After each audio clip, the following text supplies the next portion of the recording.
বাংলা শ্রমিককে খুন, ফের বাংলা শ্রমিকের দেহ উদ্ধার ভিন রাজ্যে। মারধর করে যুবকের দেহ ঝোলানোর অভিযোগ, বাংলা বলায় পরিচয়কে খুনের অভিযোগ। এবং যে ছবি দেখছেন, মুর্শিদাবাদে ঝাড়খণ্ডে বাংলা শ্রমিক খুনের অভিযোগ প্রতিবাদে বেলডাঙ্গায় বিক্ষোভ, অবরোধ। দেহ নিয়ে মুর্শিদাবাদের জাতীয় সড়কে অবরোধ, 12 নম্বর জাতীয় সড়কে বিক্ষোভ গ্রামবাসীদের।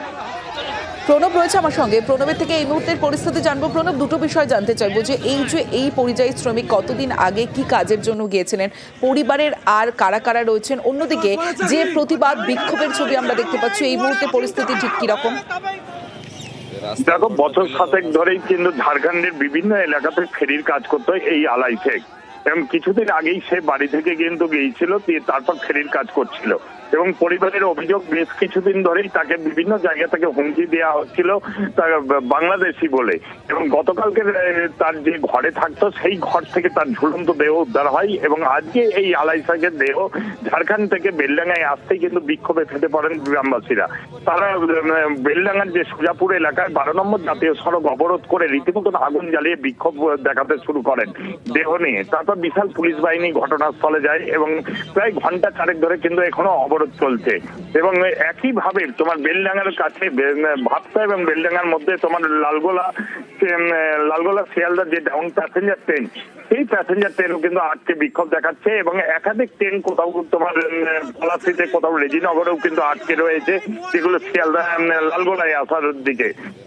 এবং এই যে ঘটনাস্থলে বিশাল পুলিশ বাহিনী রয়েছে। পরিবারের অভিযোগ যে তাকে বারে বারে হুমকি দেওয়া হচ্ছিল বাংলাদেশি বলে, এর আগেও একাধিকবার কিন্তু সে ফোনে জানিয়েছিল। তারপরে গতকালকে জানতে চাইবো, এই যে বিক্ষোভ দেখানো হচ্ছে সড়ক পথে, রেল পথে একাধিক ট্রেন দাঁড়িয়ে রয়েছে, যেমনটা তুমি আপডেট দিচ্ছিলে, সেক্ষেত্রে বিক্ষোভকারীদের কি দাবি, কি বলছেন তারা? তারা বলছেন যে এইভাবে বারে বারে পরিযায়ী শ্রমিকদেরকে ভিন রাজ্যে কাজ করতে গিয়ে তাদেরকে প্রাণ হারাতে হচ্ছে, তাই এখানকার প্রশাসন কিছু একটা ব্যবস্থা করুক, যারা দোষী তাদের দৃষ্টান্তমূলক শাস্তি দেওয়া হোক, না হলে এই রাজ্যের মধ্যেই কাজের ব্যবস্থা করুক। কারণ একাধিক তারা বিক্ষোভ দেখাচ্ছেন। পরিস্থিতির উপর নজর রাখো প্রণব। আমাদেরকে যেখানে যাচ্ছে আমরা খেটে খাতে পারবো না, বাইরে বিদেশে আমাদেরকে গেলে আমাদেরকে ধরে মারবে, মেরি ফাইল দেবে, একের পর এক আমাদের অত্যাচার। এটাকে আমাদের বিদেশ খেটে খাওয়া অন্যায়? হ্যাঁ, আমাদের দেশে কত বিহারি, কত উড়িষ্যা, কত বিদেশি খেটে গেছে, আমরা কার গায়ে হাত দিচ্ছি, কার গায়ে অন্যায় করছি? আমরা তো ভারতের মানুষ, ভারতের মধ্যেই কাজ করি।